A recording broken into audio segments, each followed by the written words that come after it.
In today's video, we're going to be doing two things. We're going to be cleaning this PSP 3000 that I bought from Japan. I mentioned it in a video previously, and we're also going to be installing an LED mod. Now this kit was sent to me by Genius Game Mods to go ahead and show you guys what it looks like once it's installed. I'm not going to be showing you guys how to install it, because you're gonna have to buy it, but let's see how simple it is. Now this mod does require some soldering, and we'll see how difficult it actually is. I'm not too worried, but if you are new at soldering, I'll give my input and see if it's something that I think you guys should tackle, if it's a first project, or if you guys should get more experience before. I myself am not that experienced, but I think I can figure it out. And also, when you buy this product, Genius Game Mods gives you an instruction manual to follow and looks pretty detailed. I'm gonna be using that to follow along, and I'll also let you guys know if I think that it's detailed enough. Before we start, why don't we take a look at the actual mod kit itself. And it looks like we have the actual ribbon cables that we'll be installing with the LEDs on the ends, as well as some wires to use, some tape, and a optional switch. We'll keep all that stuff here for now. And on the instructions, they also do mention what tools they recommend you use. It's very basic stuff. Screwdriver, a flush cutter if you have one, tweezers, maybe something to pry open with. You'll pretty much only need a Phillips head screwdriver to open this, unless you have the specific model of PSP. Like mine has the tri whatever it is, I don't know, these weird ones. So we'll go ahead and start taking things apart, and I'm really gonna speed through this stuff and show you guys just the cleaning and everything, and it'll be just a chill video.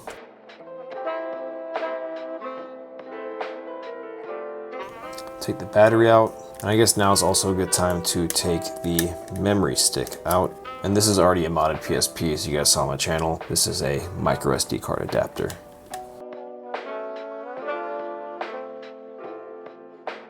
With all this, we should be able to lift the front face off. You can use a spudger as well. Now I know there's a clip in here, and I saw some people who made videos previously just telling you to take your time because it's easy to break. If I break mine, I'm not too concerned, but I would like to not break it. There we go. And that's the actual clip right there. So now that this is off, we can put this aside and definitely clean it when we're done. These pieces actually came with it. They actually belong here. These are the volume buttons and everything. We'll keep these here for now, and then we'll definitely clean them when we're done. So let's put this aside and look at the console itself. This thing is disgustingly dirty. So we'll clean what we can while we're here. We're gonna pry this down right here and keep it here because there is ribbon cables. Now we can go ahead and disconnect these cables. Slide this out, and then also the LCD should come out once we guide it. There we go. LCD is out with my fingerprints all over it. We'll clean it. So I do believe that this is as far as we have to go for disassembly. I'm still gonna go ahead and take some of this stuff out just for cleaning because it's disgusting. So we'll take this out right here. We'll take the thumbstick out as well. And this gives us a pretty good place to start cleaning.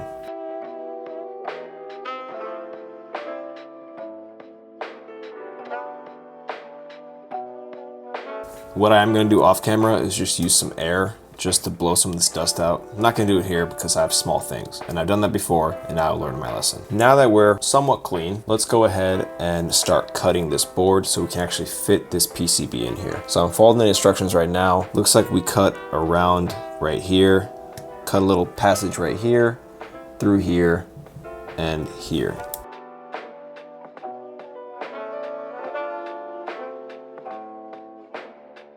We can do a little test fitting just to see if there's space. This is gonna sit in here. It seems like we have to cut this little tab as well, actually. So it looks like we have a good amount of space here. This fits in pretty nicely. I'm pretty sure we just cut these so the wires have space to go through. Now for this switch right here, I went ahead and hollowed out, cut a pretty nice amount of plastic, but it doesn't interfere with the actual door. So when we do solder this and put it in there, it'll stay pretty snug, and then we can go ahead and actually close the battery door and have it lock. The instructions do suggest maybe putting some hot glue. You can do that or tape the corners, whatever you want, just to keep it in there so it doesn't fly around. All right, so I skipped through a lot of stuff just because it was a lot of soldering and it wasn't really visible through here. So what I ended up doing, actually, you can see in the back here that I pretty well butchered this area. My idea was to put the switch on here where I could pocket that in there and turn it on and off. And then I was like, why not just keep it on the whole time? Because it's not that much of a difference. I don't think the battery drain is that crazy. So I decided against that. I even made a hole where I can route the wire through. But because I decided not to do it, it's just there. But again, with the battery in, it's not even visible. So not a big deal. I guess if I wanted to do a shell swap, I could, but I'm not going to. Now the test now to see if there's actually battery.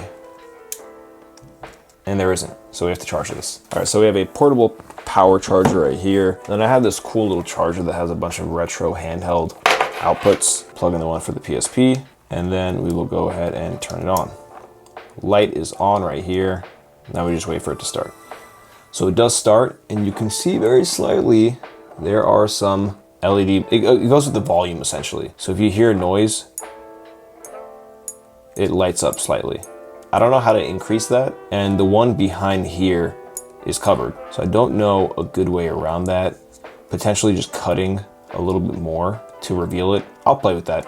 And then there's ones around the shoulder buttons as well. I can see it, but it is very slight. So let's take this apart again.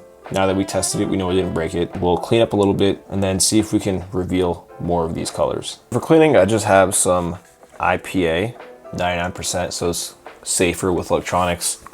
I'm just gonna go ahead and clean this area. I don't think it's gonna be too fun to watch, so I might skip through it. But generally, I just take a Q-tip or a microfiber cloth and I just clean dust and stuff off. Very straightforward. And this doesn't seem like a lot. You'd be surprised at how much better it makes things look. Another thing that I've been wanting to do is this has like a frosted look to it, as you can see. There's actually a screen protector on here, and I'm glad the previous owner had it on there, so I know the screen is protected, but I'm gonna take it off because if I really need to, I can just get a new screen. Yeah, there we go. Now it's transparent. So we'll clean that as well. So I made a few adjustments. I actually went ahead and cut a little hole around this area, and I also cut the speaker portion off. So now I can fit it right here, and it still fits pretty nicely. I actually might trim a little more so it sits more flush, but that at least makes it so this little ring is showing. I still think it's gonna be covered because of this area right here. I can't cut that out, but if I had a translucent case, it would show more. So things are generally cleaned and put back together. Let's blow some air on this before we actually assemble it. Okay, so it's put back together. It's a little bulgy around this area where there's a wire running over. Let's just plug it in and see what happens. If this goes up in flames, nice. So it's charging, but does power on. You actually see the little strip right here for the LED. We'll see if it registers the touch.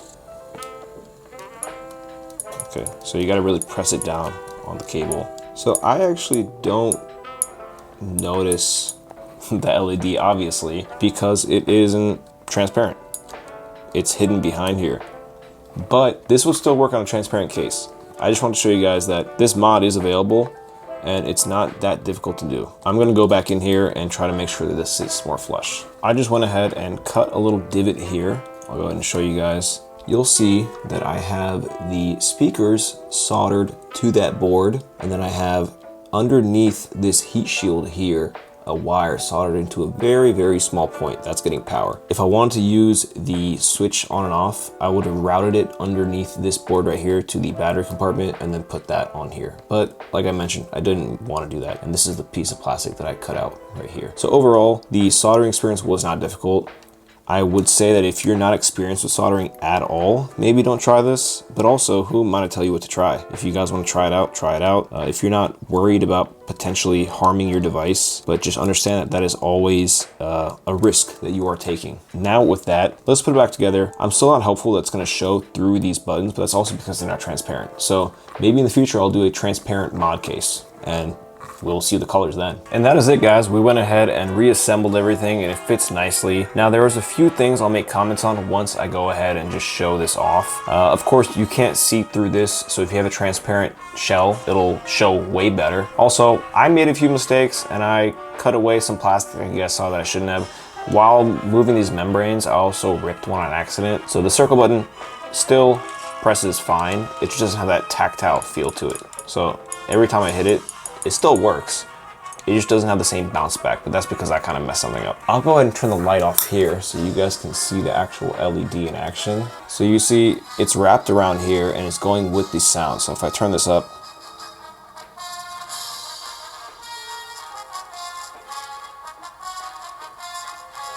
so I think that's pretty cool. It's nice and subtle. And if you have it around the stick, like I can kind of see it through here, but it's very hard for you guys to see. But I think it's cool. It's a nice little gimmick, and if you guys have a transparent shell, I mean, this is even better. What are some things I would warn you guys about? Like I mentioned before, this is, I would say, intermediate in terms of modding. I don't care too much if I ruin this PSP just because I'm fairly confident I can fix it, or go ahead and get another one. But it depends. If this is your childhood PSP, I probably wouldn't mod it. If you're gonna mod a PSP, just buy one and then mod that one, because you never know. Like if you care about something, like for example, when I showed you what I did here, if you care about messing stuff up, probably don't do it, because this is more of a learning experience. But again, shout out to Genius Game Mods, because they kind of helped me stop procrastinating. I wanted to clean this PSP, which I did, and I think it looks a lot cleaner now, physically cleaner, especially with that screen protector off. I still have to kind of clean some smudges off, but also they let me kind of practice my soldering skills and see how easy it is to install this. Easy, depending on who you are. So definitely check their website out. If you guys remember, they also made that PSP Go micro SD card mod, and that's just plug and play. So check their website out. They're really dope, really nice, great customer service. They're not paying me for this. They just sent this to me and said, hey, check it out. So I thought I'd make a video on it. The instructions they give you are very detailed, and if you have any questions,